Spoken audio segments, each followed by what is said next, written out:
capítulo 10. O mesmo texto da semana passada, nós vamos dar sequência ao que ministramos aqui. Neemias, capítulo 10, versículos 1 e depois o 28. Glória a Deus. Já foi apresentada a família do Steve, mas que coisa boa, né? A gente, quando Deus nos põe junto novamente, né? E eu nunca fiquei tanto tempo assim longe da Zanda, dos meus filhos, e eu só posso então imaginar, né? Eu passei uma vez 36 dias longe deles aqui nos Estados Unidos, antes de nós virmos morar aqui, e já foi muito difícil. Quando eu viajo também, 2 semanas que sejam, 2, 3 semanas fora, é muito difícil. Então, o preço que pagou o irmão Ronaldo, o Steve e outros aí que só Deus sabe. Então, parabéns, Deus te abençoe e Deus prospere vocês aqui nesta terra para a glória do seu nome. E os que selaram foram, capítulo 10, versículo 1. E os que selaram foram Neemias, o Tirsata, filho de Racalias, e Zedequias, verso 28. E o resto do povo, os sacerdotes, os levitas, os porteiros, os cantores, os netineus e todos os que se tinham separado dos povos das terras para a lei de Deus, suas mulheres, seus filhos e suas filhas, todos os sábios e os que tinham capacidade para entender. Firmemente aderiram a seus irmãos, os mais nobres de entre eles, e convieram num anátema e num juramento de que andariam na lei de Deus, que foi dada pelo ministério de Moisés, servo de Deus, e de que guardariam e cumpririam todos os mandamentos do Senhor, nosso Deus, e os seus juízos e os seus estatutos. Pai, fala aos nossos corações nesta noite, nesta manhã mais uma vez. Move o teu braço forte sobre nós, nos ensina, nos orienta, nos disciplina, porque tudo que o Senhor faz é por amor, e nós abrimos os nossos corações diante da tua face, sem reserva, para a glória do teu nome. Nós oramos, você diz o quê? Amém, Jesus, graças a Deus. Semana passada, dando sequência, hoje, a mensagem de número 12, da série Reconstrução no livro de Neemias, nós falamos sobre quem honra selos será honrado por Deus, mas eu não consegui sair do assunto selo. Eu gastei o tempo da mensagem falando, dando fundamento sobre o que é um selo, espiritualmente falando, por que ele é tão importante e por que Deus honra pessoas que honram selos, né? E depois da mensagem, eu estava lembrando até de algo que aconteceu comigo aqui, talvez tenha acontecido com alguns de vocês. Eu coloquei uma determinada carta, um pacote no correio, e eu esqueci de colocar o selo no envelope. Era um documento. E estou feliz, imaginando que o documento está chegando lá, passam uns 4 ou 5 dias, eu abro a caixa do correio, está lá o envelope com o documento dentro. E eu olhei e falei, o que aconteceu? Será que alguma coisa errada? E levei para dentro de casa, e sem entender, não tinha prestado atenção que não tinha o selo na carta. Abri para ver se o problema era o documento, não tinha problema do documento, aí fui observar o envelope, estava lá um carimbinho mostrando que faltava o selo do envelope.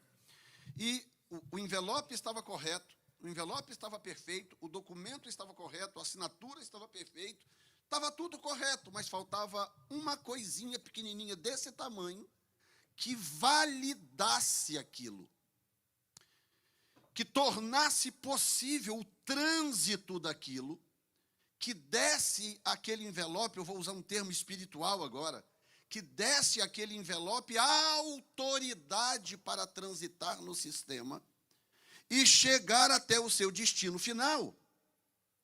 Esse é o poder de um selo.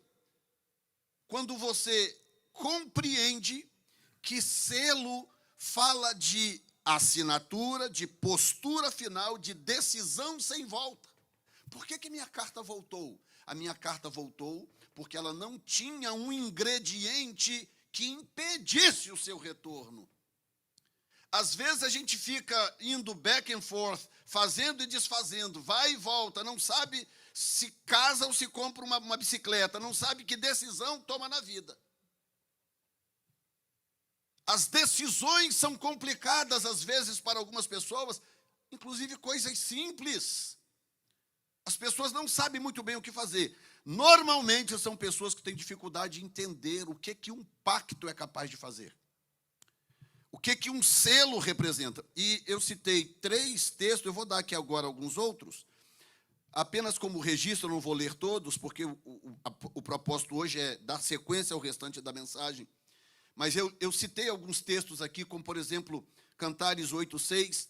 Se o rapaz ali for o The Flash, ele consegue me acompanhar. Cantares 8:6, o Senhor diz, põe-me como selo sobre o teu coração. Falando da que sobe do deserto, põe-me como selo sobre o teu coração. Por que Deus quer que eu ponha Ele como selo do meu coração? Então, agora raciocina o que eu expliquei sobre a carta. Não é? O que dá autoridade à carta para transitar no sistema e sair do ponto A para chegar ao ponto B é o selo. O selo representa um pacto. Quando você põe aquele selo, que o carteiro olha aquele selo, ele sabe que você entrou dentro de uma agência e você tirou um dinheiro do bolso e você fez uma aliança com aquela agência. Olha, eu vou te dar esse dinheiro para você me dar esse pedacinho de papel que se chama selo, para que quando eu colocar esse selo na carta, o carteiro olhe para a carta e diga, ok, essa carta está autorizada a transitar, porque há um pacto entre a pessoa que está enviando, the sender, há um pacto entre ele e a agência.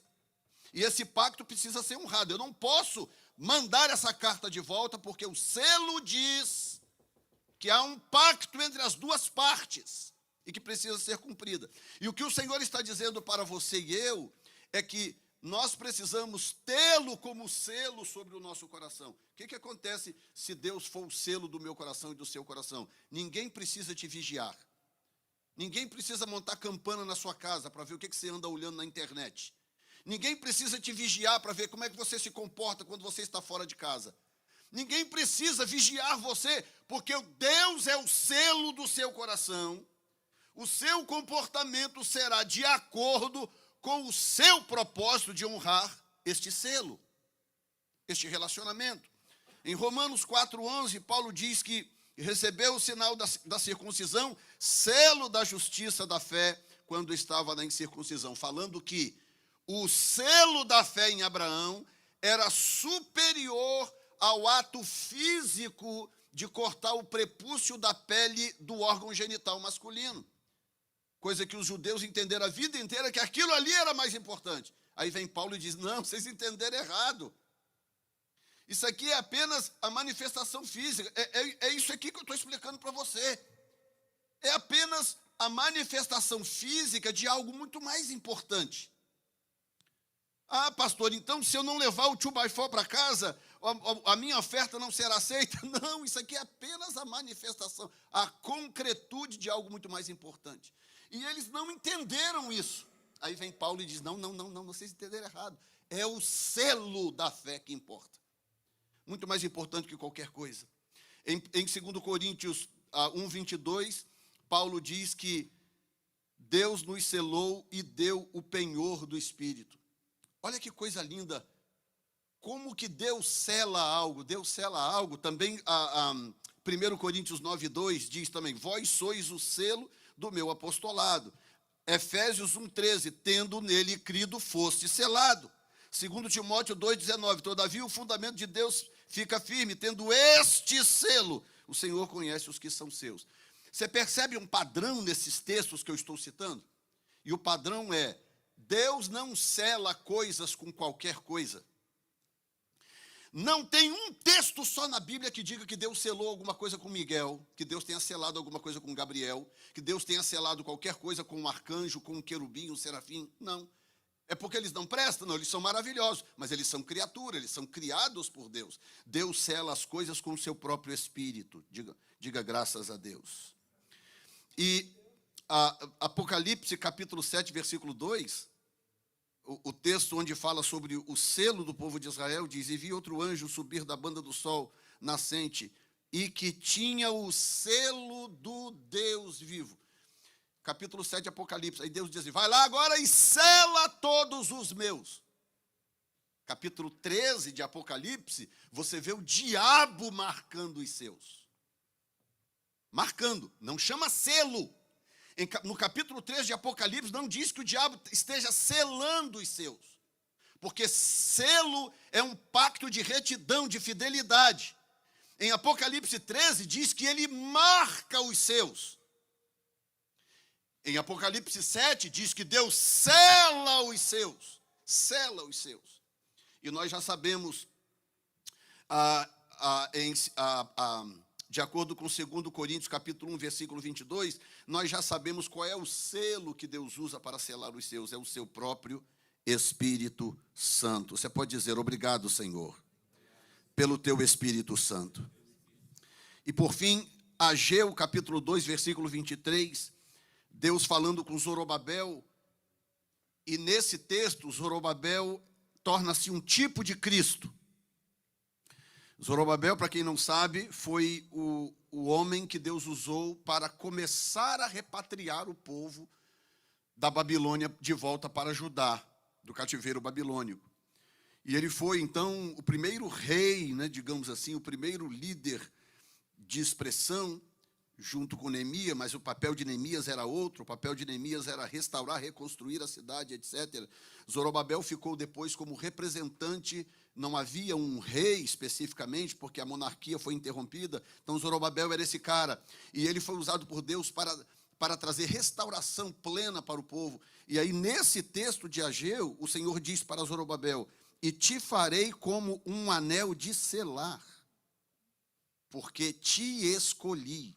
Lembram, eu não citei esse texto semana passada, vocês lembram que eu falei sobre o que acontecia quando o rei, naquela época, pegava o seu anel e colocava na cera quente, selando algo, um documento, ou fosse o que fosse, como Dario selou a pedra que colocou sobre a cova de Daniel com os leões. E o texto diz, no capítulo 6 de Daniel, que ele colocou o seu anel ali, ele selou com o seu anel, para que aquele decreto não fosse mudado. E aí eu estive observando uma coisa, depois da mensagem de ontem, estive observando uma coisa, é que o que Deus fez para impedir que um desastre acontecesse? Deus foi lá, quebrou o selo, removeu a pedra e tirou Daniel lá de dentro correndo, não foi? Mandou um anjo poderoso: vai lá, quebra aquela pedra, porque não foi assim que ele ressuscitou Jesus? Foi lá, removeu a pedra e tirou Jesus lá de dentro. Por que ele não fez o mesmo no caso de Daniel? Porque tinha um selo lá, e aquele selo era um selo legítimo, real, que representava a autoridade. Então Deus falou: ok, quebrar o selo eu não vou, mas eu entro lá dentro e impeço que o leão coma Daniel como janta. E o Senhor ou os seus anjos entraram lá, porque Daniel diz: o seu anjo entrou na cova, e Daniel passou uma noite tranquilo, feliz, dormindo, descansando, porque Deus não permitiu o pior. Deus protege os seus. Isso te deixa feliz? E as 5 verdades que eu queria ter compartilhado na semana passada, e não deu porque eu fiquei no primeiro, a primeira verdade é que selo para Deus é coisa muito séria, e isso eu já falei, então eu não vou gastar mais tempo com isso. Selo para Deus é coisa muito séria. Em segundo lugar, no versículo 28 diz algo interessante que me leva a uma segunda verdade. É que isso é algo que Deus espera de todos. Essa disposição de pactuar-se, de levar a sério um pacto, o selo de um pacto, Deus espera de todo mundo. Você é casado, por exemplo, você casou, por exemplo, Deus espera tanto de mim, que sou pastor, como espera de você, do irmãozinho lá de trás, ou qualquer um outro, que honre esse pacto. O pacto do casamento, o pacto social. Por exemplo, quem acompanhou o que aconteceu no Maine, agora há pouco tempo atrás, um veterano de guerra com problemas mentais, invadiu lá 2 lugares e atirou e matou 18 pessoas, feriu mais um tanto. E aí o que aconteceu? Mobilizou centenas e centenas de policiais locais de cidade, policiais do estado, FBI, mobilizou aquela gama de recursos públicos para poder caçar um homem, que depois foi encontrado morto. Por que eles estavam caçando aquele homem? E eles não iriam parar até encontrá-lo. Como não estavam encontrando, o que eles fizeram? Eles aumentaram o número de contingente e começaram a caçá-lo até na borda do Canadá. Iriam encontrá-lo? Iriam. Do mesmo jeito que encontraram aquele brasileiro também, que matou uma brasileira em algum lugar aí. Ou seja, o cara quebrou um pacto social. Qual é o pacto social? Olha, de que nós precisamos respeitar uns aos outros. O meu direito termina quando começa o seu. Eu tenho responsabilidade social com você. Por isso que quando o sinal fica vermelho, eu paro o carro. Isso é um pacto social. Eu paro o carro porque o outro vai ficar verde, você vai passar com o seu carro. Se eu quebrar esse pacto social, eu bato no seu carro, eu crio um problema. Eu mato uma pessoa, eu firo alguém. Estão entendendo? Quem está me acompanhando? O que Deus quer que entendamos é que Ele espera essa fidelidade pactual de todo mundo. Não é, isso aí deve ser para fulano, para ciclano, deve ser para o pastor Jefferson, deve ser para o Benny Hinn, deve ser para o Billy Graham, que já foi. Não, isso é para todos. E o versículo 28, o texto começa mostrando os que selaram foram Neemias, o Tirsata, filho de Acalias, e Zedequias, versículo 1. Aí no verso 28 diz, e o resto do povo, os sacerdotes, os levitas, os porteiros, os cantores, os netineus e todos os que tinham separado dos povos da terra e tal. Essa parte eu falo daqui a pouco. Mas saia daqui hoje com essa informação no seu coração, de que o Espírito Santo espera de você, de mim, de qualquer um que esteja assistindo isso online, Deus espera o mesmo nível de compromisso e de pacto. O mesmo nível. Você não sabe qual é o plano de Deus com a sua vida amanhã. Quando você constrói uma história de relacionamento com Deus, preocupado com a sua comunhão, de investir nisso, de crescer nessa área. Não importa, mas pastor, eu não sou pastor, eu não sou obreiro, eu não sou isso, eu não sou aquilo.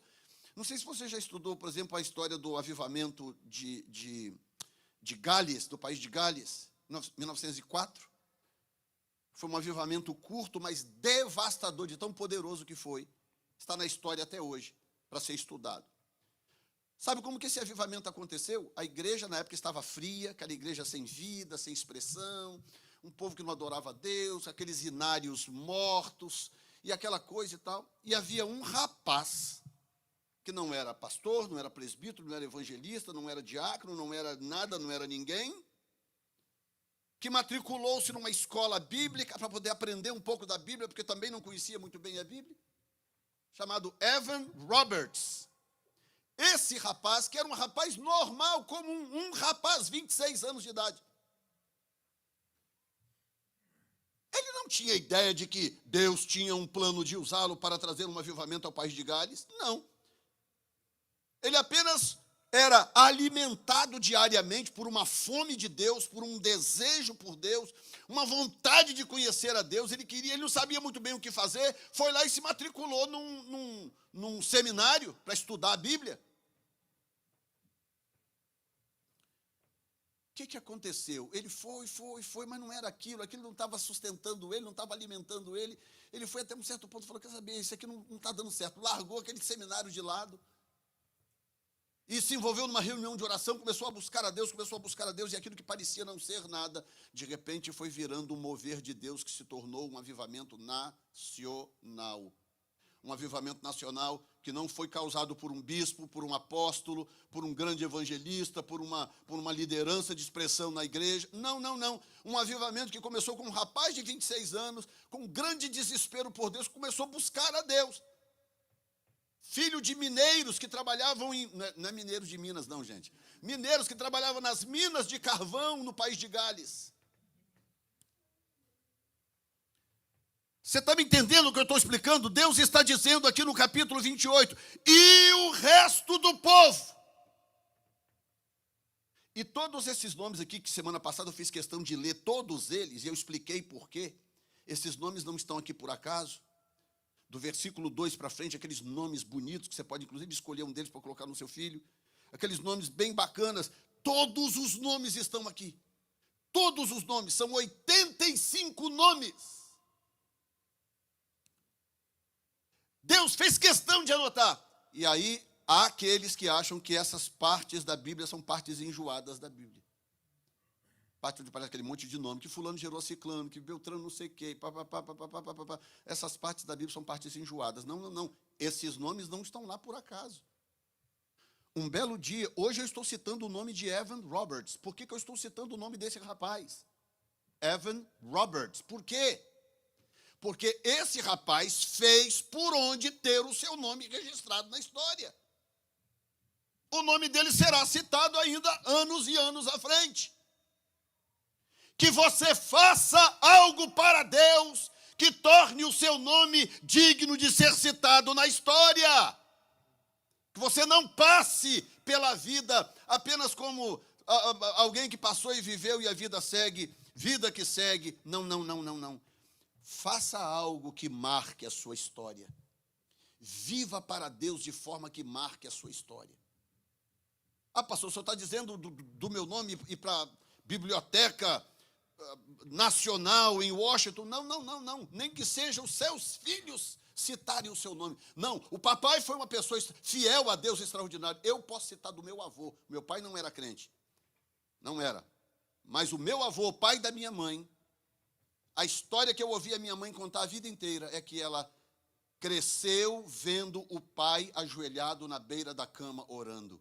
Essa era a história que ela contava do pai. Ela dizia, eu cresci vendo o meu pai ajoelhado na beira da cama orando e clamando a Deus.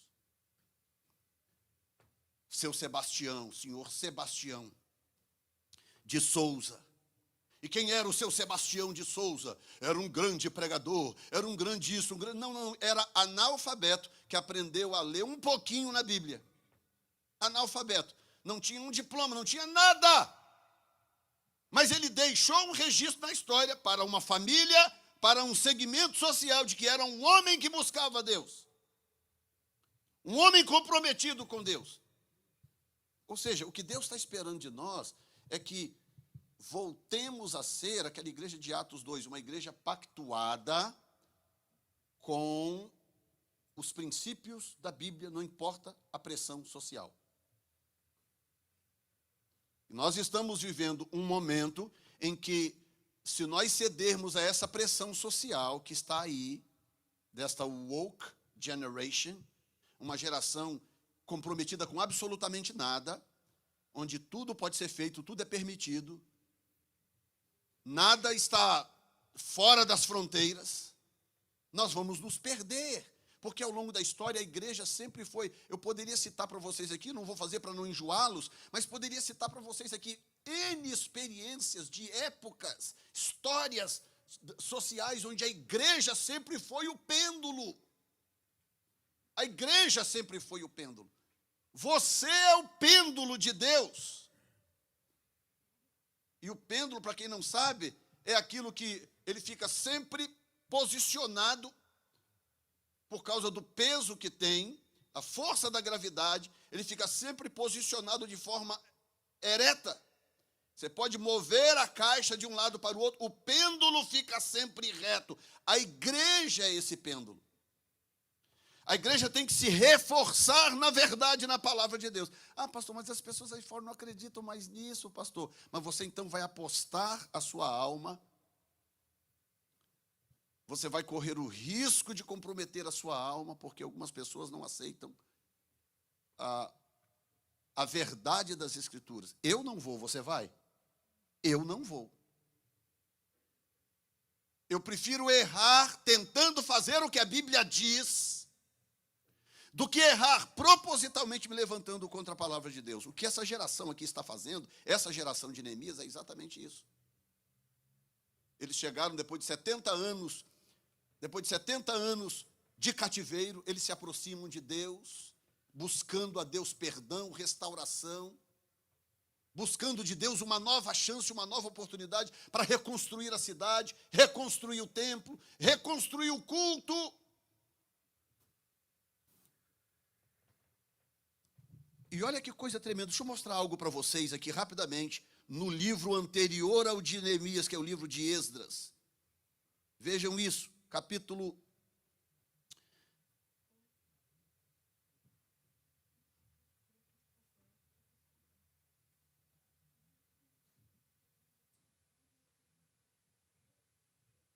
Deixa eu achar aqui, porque eu estou indo de memória agora, não estava anotado isso. Aliás, no capítulo 2 de Esdras agora, claro que eu não vou pedir para você ler, mas no capítulo 2 de Esdras, nós temos aquele monte de nome de novo. Pessoas que marcaram a história, pessoas que fizeram algo importante para Deus.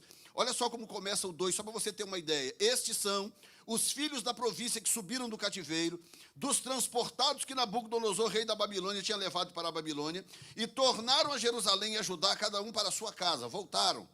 Os quais vieram com Zorobabel, é o cara que eu acabei de falar lá de Ageu, capítulo 2, versículo 23. Jesua, Neemias, Seraías, Realias, Mardoqueu, Bilzã, Mispá, Bigvai, Reum, Baná, e vai citando aqui mais um tanto de nomes. E esses nomes estão aqui porque essas pessoas marcaram a história fazendo a coisa certa. Marque a história fazendo o que é certo. Deus vai honrar você, Deus vai honrar a sua descendência. Mas o texto que me interessa está no capítulo 3, versículo 2. Coloca para mim aí, por favor. Esdras 3, 2. Então se levantou Jesuá, filho de Josadaque, com seus irmãos, os sacerdotes, e Zorobabel, filho de Sealtiel, e seus irmãos, ponto e vírgula. Lembre-se, antes de nós terminarmos, que a cidade estava completamente destruída ainda, e o templo estava no chão. É isso que eu quero que você lembre. Esdras é antes de Neemias. Esse acontecido é anterior à reconstrução dos muros e à reconstrução da cidade. Então está a cidade destruída, os muros no chão, o templo destruído.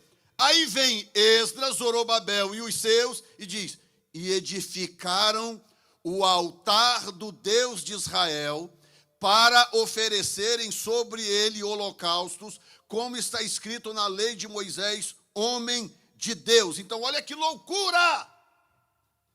Olha isso, que coisa impressionante. Eles chegam no lugar, a cidade está completamente destruída, o templo está no chão, eles estão com medo dos povos ao redor. Os inimigos de Jerusalém estão de olho, porque os inimigos de Jerusalém não tinham interesse em ver os muros de Jerusalém restaurados, porque os muros restaurados significava que eles não podiam mais manipular o povo daquela cidade, usando o medo, porque a cidade agora estava protegida. Aí eles vêm, ao invés deles começarem a levantar os muros, correndo porque estão preocupados. A Bíblia diz que eles começam a trabalhar agora primeiro para restaurar o altar. Diga comigo, primeiro o altar. Eles entenderam algo que a geração passada não tinha entendido. Eles lembraram que quando a cidade caiu, ela tinha muros.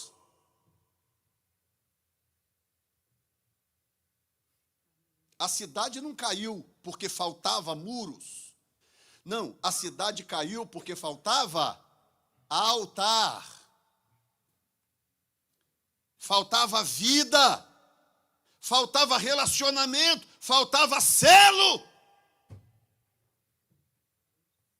Aí eles voltaram 70 anos depois e falaram: gente, os muros estão caídos, não é verdade? É verdade. Mas e daí? Lembram o que aconteceu com a geração dos nossos pais? Lembram o que aconteceu? Porque a cidade tinha muro, mas eles haviam traído o pacto com Deus. E aí, diante de tudo que estava acontecendo, eles decidiram: não, nós vamos restaurar primeiramente o altar. Coloque a mão sobre o seu coração assim por um momento e diga: Senhor, me ajuda a manter o meu altar em dia. Terceiro lugar, 5 princípios para se honrar um selo. Primeiro é que selo para Deus é coisa muito séria, eu falei semana passada. Número 2, isso é algo que Deus espera de todos, não só de alguns, não só de pastores. Número 3, requer que nos separemos do mundo. Também no versículo 28.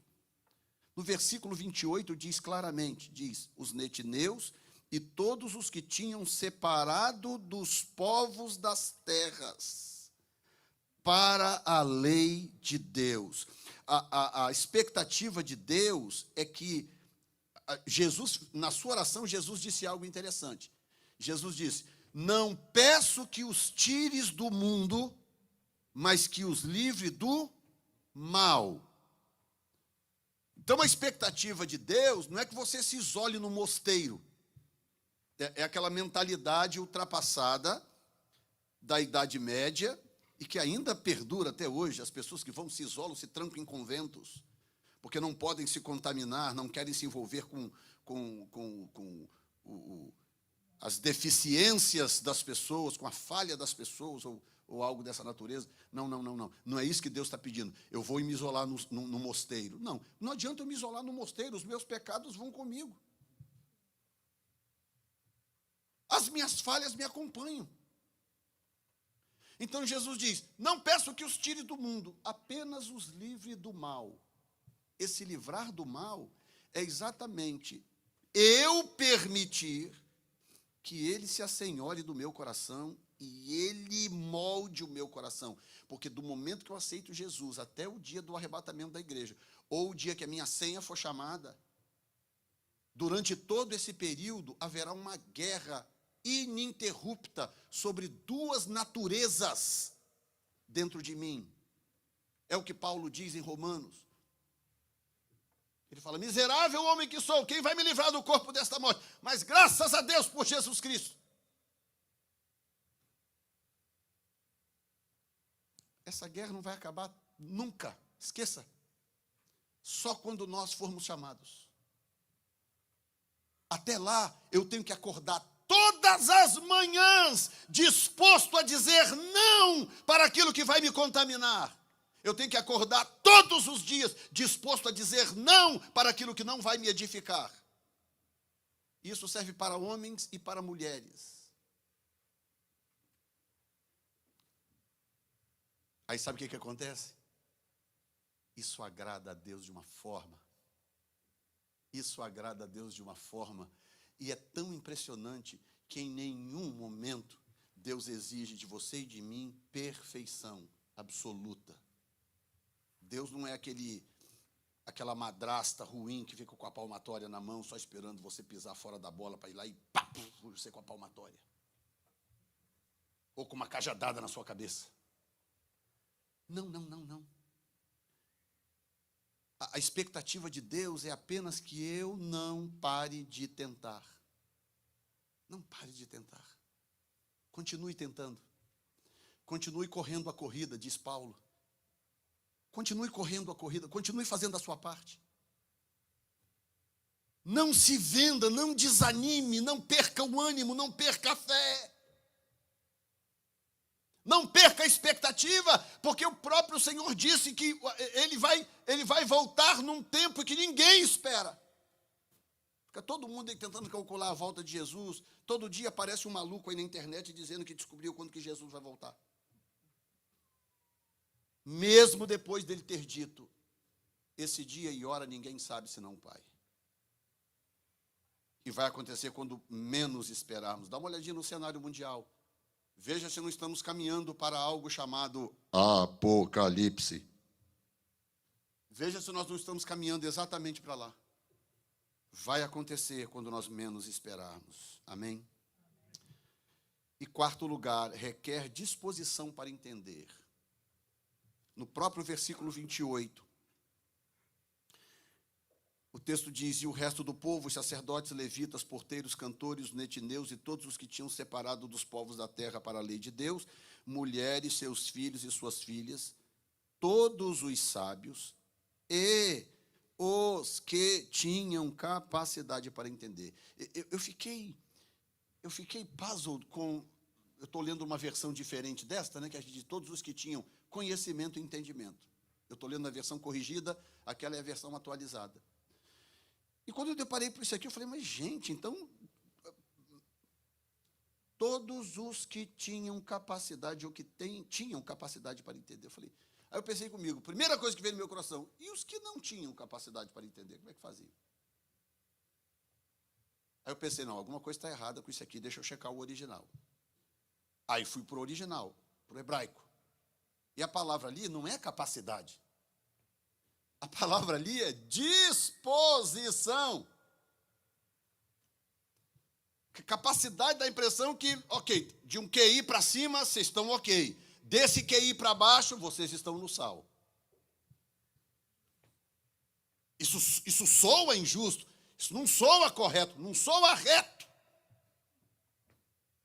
Deus não é injusto, Deus não faria isso com os mais simples, com os menos capazes. Não.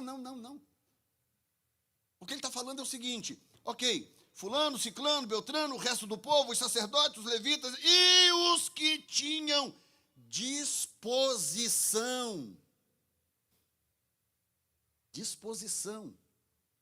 para entender. Agora faz sentido, porque disposição realmente não são todos. São todos? Não. Tem gente que o coração está indisposto, ele não quer entender, não importa. O importante é que a vidinha dele está ok, está tudo normal, está tudo indo bem, está pagando o seu aluguelzinho, o seu mortgage, carrinho está ok, papapá, tem um dinheirinho lá no banco, não sei o quê, a vida está indo bem, está ótimo, não mexe comigo não se mete na minha vida.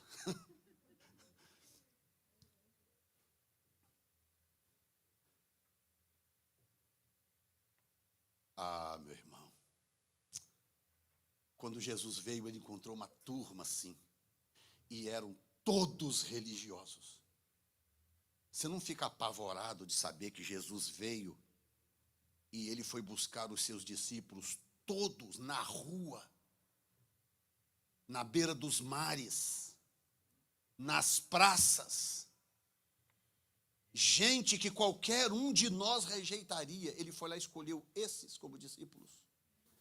Ele não foi no templo procurar ninguém, ele não foi no palácio procurar ninguém, ele não foi em busca de nenhum escriba, de nenhum levita, de nenhum sacerdote. Não te apavora, não? Eu fico apavorado de imaginar que Jesus veio e ele não achou um que prestava dentro do sistema religioso. Nenhum! Aí ele vai lá para a beira do mar e pega Pedro, aquele Pedro grosseirão, todo sem jeito. Aí pega mais alguns lá, aqui, acolá, que não sabiam nada, nem escrever sabiam. Você vê o tamanho das duas epístolas de Pedro? Pedro era a coluna da igreja primitiva. Olha o tamanho das cartinhas de Pedro. Sabe por que elas são pequenininhas? Porque ele está escrevendo numa língua que ele não dominava. Não era o caso de Paulo, 13 cartas escritas com pé nas costas assim, escrevendo porque falava 4 idiomas. Pedro não falava grego, estudou aos trancos e barrancos, assim como você está tentando falar inglês. Imagina se daqui a 2 anos Deus mandar você, ok, eu quero que você escreva um livro em inglês para deixar para a posteridade. Com o inglês que você tem hoje, essa foi a situação de Pedro. Escreve aí, Pedro, 2 cartas. Mas, Senhor, escreve. Aí o cara que é a coluna da igreja, escreve 2 cartinhas desse tamanho. Aí vem Paulo depois, anos depois, escreve 13 cartas, aquela montoeira de cartas com pensamentos complexos e tal. E fala e tal. Vai lá no Areópago, em Atenas, e prega fluentemente em grego para a plateia mais exigente que tinha na época, os pensadores gregos.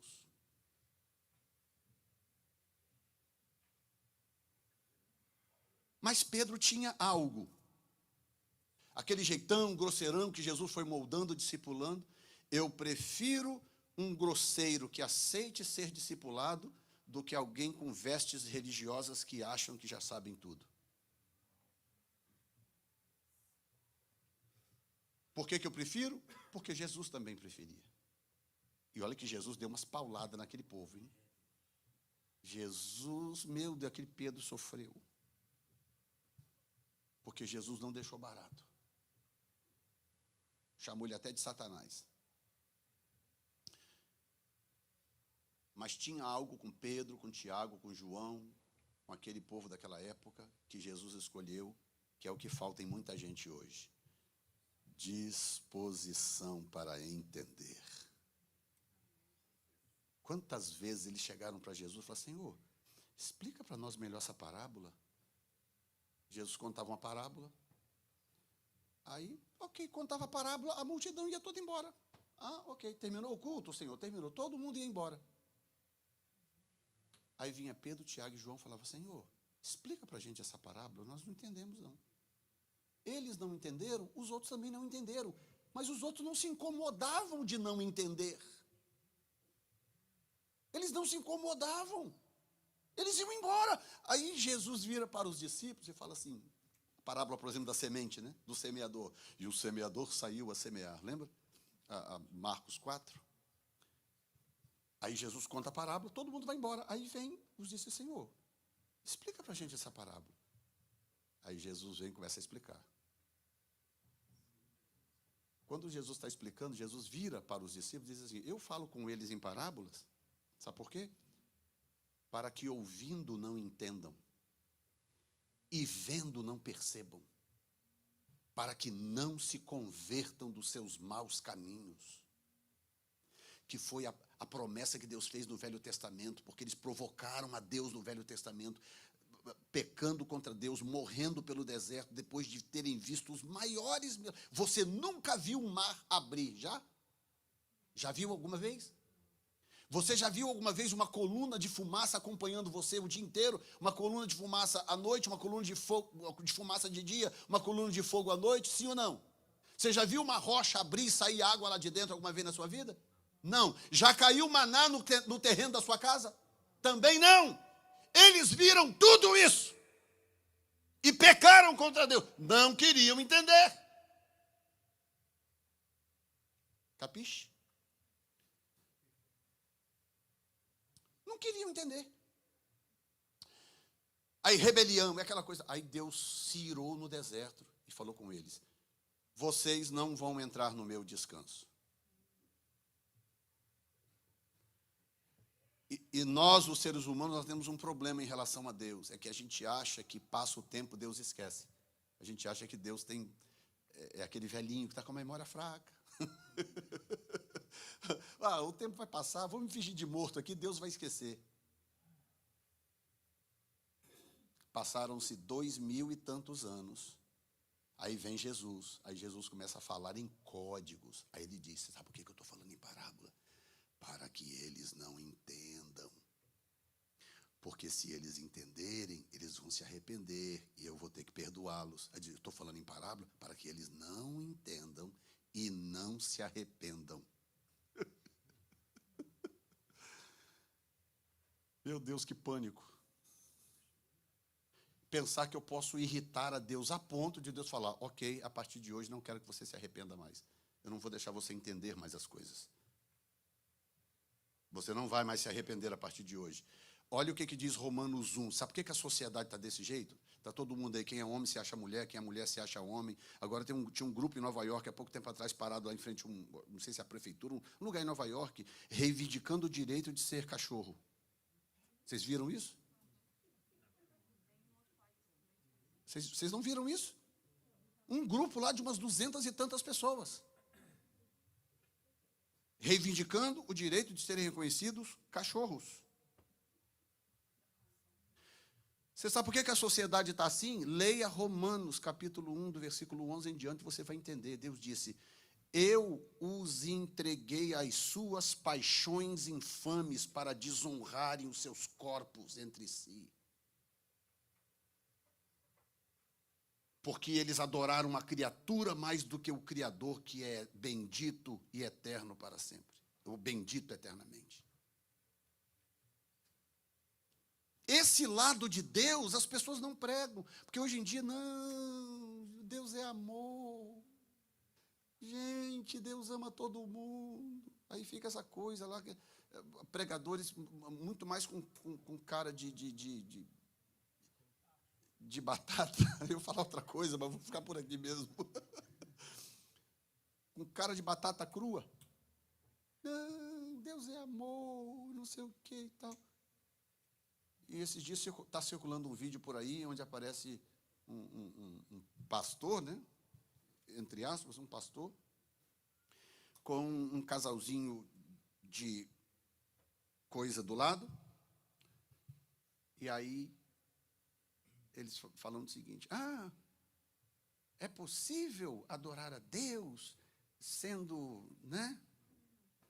Aí o pastor fala: claro que é possível, porque a Bíblia diz que Deus é amor.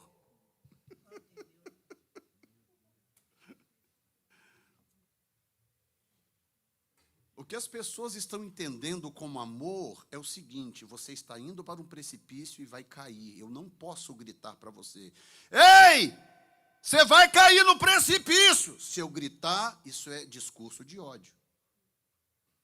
Amor é deixar você caminhar, despencar no precipício e se arrebentar todo lá embaixo, porque os que te amam são os que vão deixar você cair no precipício. Os que vão dizer para você que tem algo errado com a rota que você escolheu, tem algum problema com essas pessoas. É assim que a sociedade entende Deus hoje em dia. Que não é outra coisa senão uma representação errônea de quem é Deus e do que é Deus. Deus é puro, santo e reto. Deus é o Criador. Se Deus é o Criador, eu não posso admitir que Ele tenha criado pessoas disfuncionais. Aqui o Léo, que é psiquiatra, né? Senta depois com o Léo, pede para ele contar pelo menos umas 2 ou 3 experiências de disfunção, o que pessoas que devem passar pelo consultório dele. As pessoas estão vivendo uma disfunção fora de controle. Nem sei quantas doenças tem hoje mais naquele livro. Quantas são, você já sabe? Você lembra de cabeça? Porque era 5.000 e pouco na época que eu estudava psicanálise. Hoje em dia, todo dia eles adicionam 20, 30, 40, 50 novas doenças. E 90% delas são doenças mentais ou doenças emocionais. Tem um nome para tudo. Eles criam um nome, classifica, pronto, é isso aqui que você tem. E acabou, é o sistema social, você vai dizer que não? Que Deus nos socorra e nos ajude. Efésios 3,18, coloca para mim aí. O 17, começa pelo 17. Paulo dizendo ao povo de Éfeso, dizendo que Cristo habite pela fé nos vossos corações. Habite, lembra do selo? Me ponha como selo sobre o teu coração. Que Cristo habite pela fé nos vossos corações, a fim de que, estando arraigados, arraigados, firme por raízes, estando arraigados e fundados em amor. Olha como que a mentalidade de amor de Deus é diferente da sociedade de hoje. Possais compreender com todos os santos, não é com uma elite, todos os santos, qual seja a largura, o comprimento, a altura e a profundidade. Ele está falando do quadridimensionalismo da relação do homem com Deus, coisa que nós temos dificuldade de entender, porque nós somos tridimensionais. A gente tem dificuldade de entender uma dimensão extra. Então, Paulo está dizendo, é possível compreender, mas você precisa estar arraigado nele, em amor. Dessa forma, você e todos os santos poderão compreender essas 4 dimensões da manifestação da glória, do amor e do poder de Deus.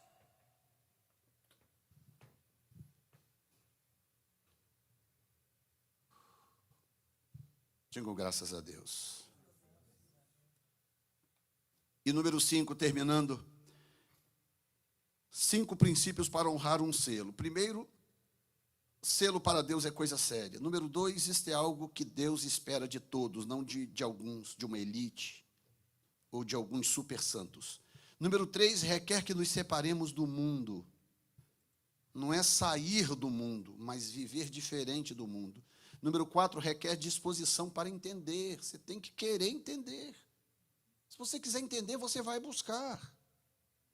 E número 5, requer que nos importemos com a obra de Deus. Versículos 32, 34 e 39, olha que coisa linda, 32, 34 e 39 do texto.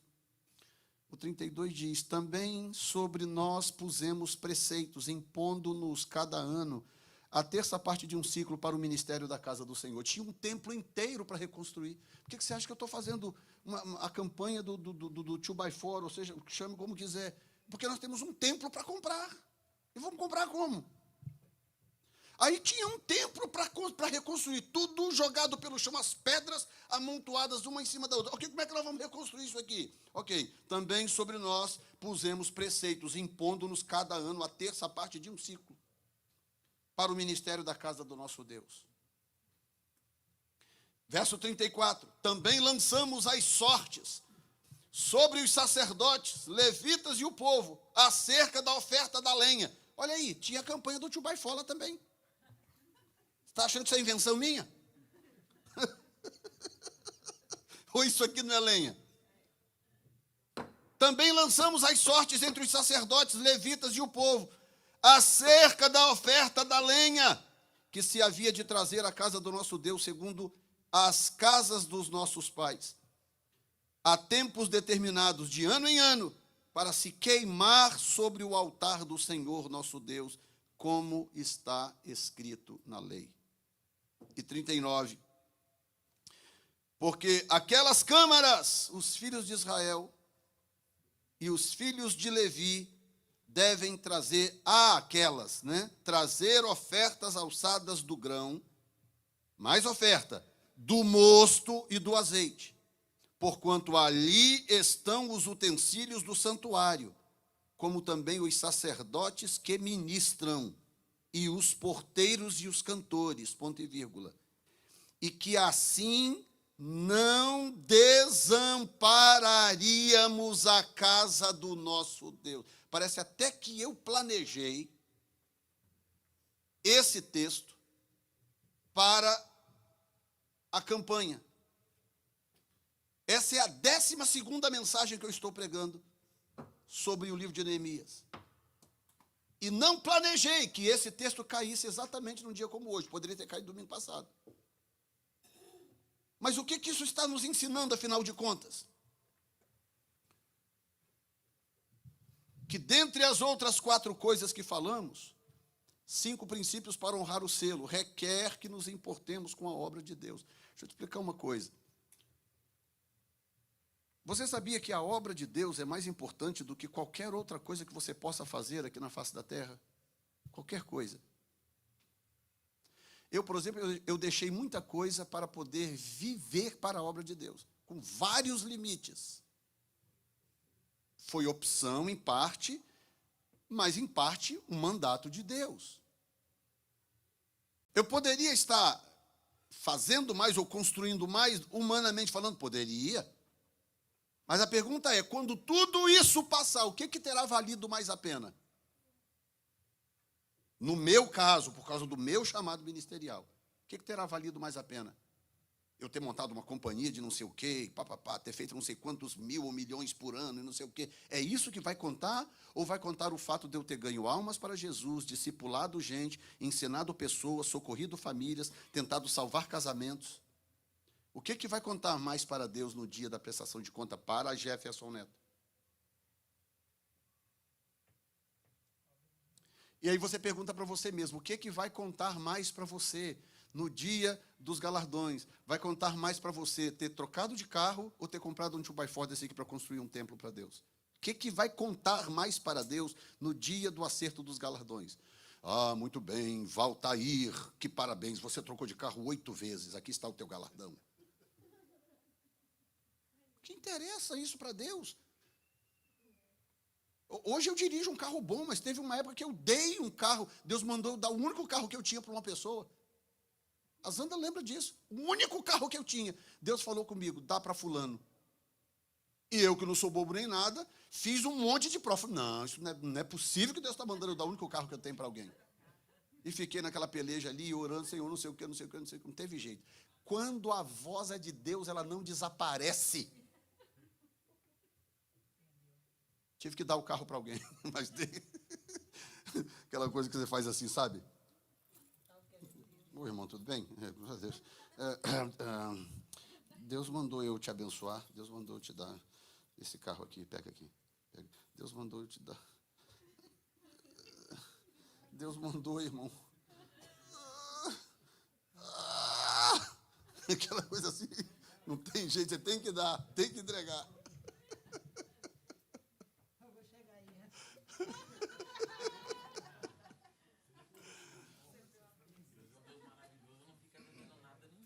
Ninguém.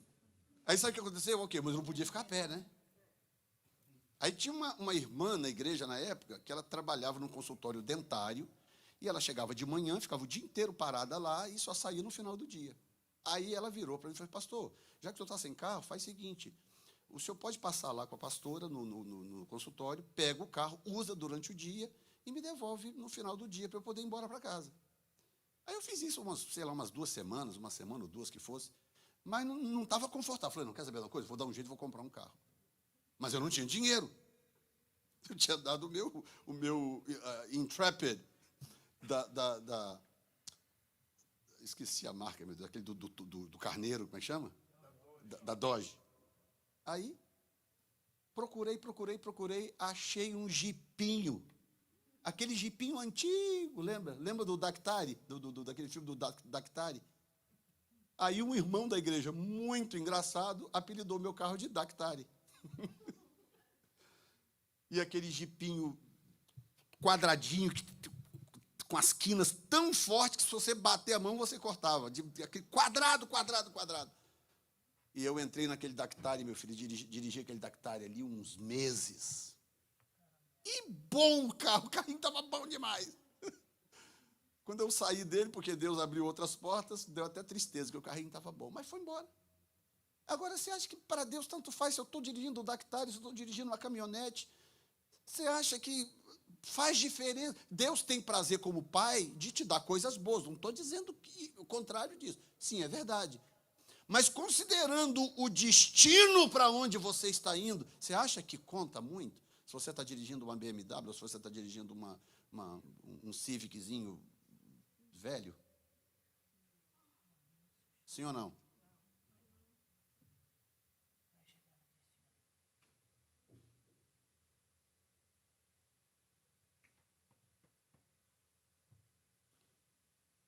Ele nos convida a meditar, a pensar e analisar os caminhos do meu coração. Os caminhos do meu coração. Escute bem o que eu vou dizer para vocês. Avivamento é uma palavra que a gente fala tanto. Avivamento não é algo complicado, não, como às vezes se pensa.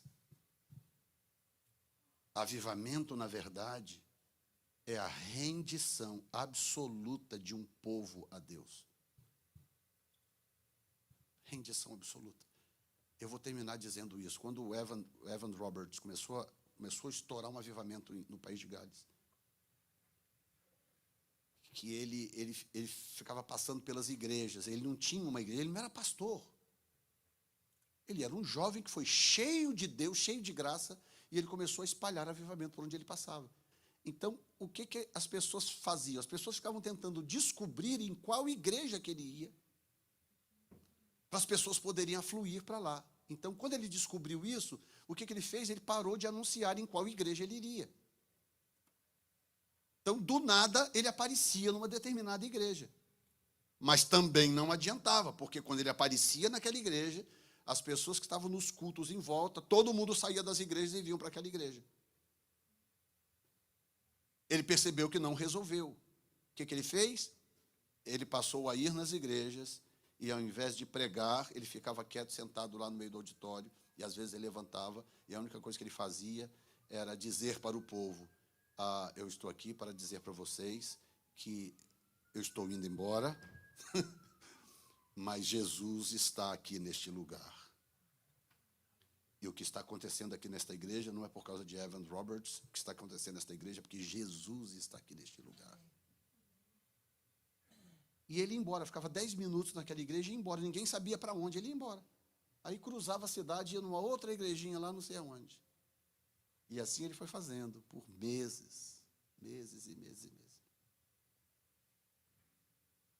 A mensagem central dele para o povo era exatamente isto: quebrantamento, rendição. Avivamento é o resultado de um povo rendido a Deus absolutamente.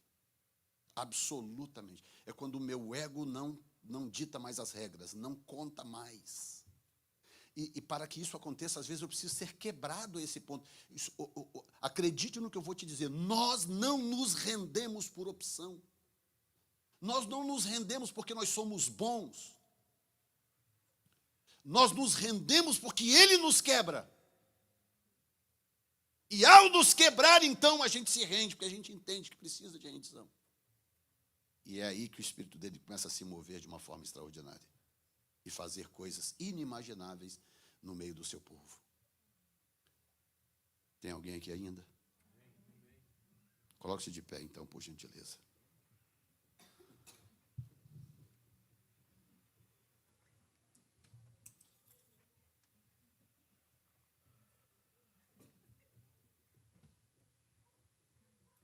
Eu vou te dar um minuto, normalmente a gente encerra a mensagem, eu oro, te abençoo, libero.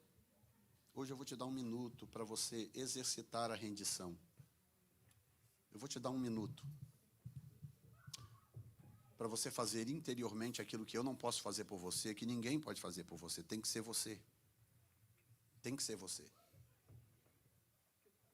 Feche os seus olhos e eu vou te dar um minuto precioso para você dizer para Jesus, praticar a rendição.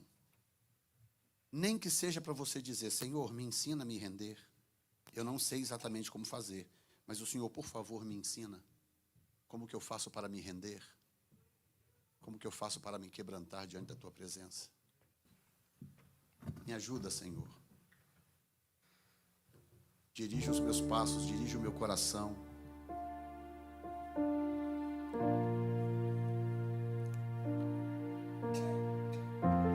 Me ajude a andar na contramão dessa sociedade de hoje. Me ajude a caminhar na contramão da tendência humana, que é priorizar a si mesmo. O homem quer priorizar a si mesmo, enquanto que ele está te desafiando a priorizar a ele.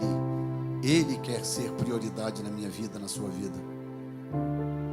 Me ponha como selo sobre o teu coração. Quem é esta que sobe do deserto? Quem é esta que sobe do deserto? Me ponha como selo sobre o teu coração, diz o Senhor, para que a sua vida seja dirigida por Ele e você possa experimentar um tempo gracioso na presença de Deus. Quantos lembram de Asbury, que começou um culto lá e de repente não parava, e assim ficou por quase um mês, 3 semanas e pouco? Lembram disso? Pois está acontecendo a mesma coisa em Gainesville, na Geórgia. Eles começaram um culto lá na semana passada e não conseguem encerrar o culto. O culto está caminhando ininterruptamente já por mais de uma semana. Por que eu estou dizendo isso? Para você entender que Deus não está de brincadeira. Deus abriu uma janela para se mover no meio do seu povo. É tempo do mover da glória de Deus. E Ele está perguntando: quantos querem? Quantos querem experimentar algo novo do meu Espírito? Viver um tempo de derramamento da minha glória? Quantos querem?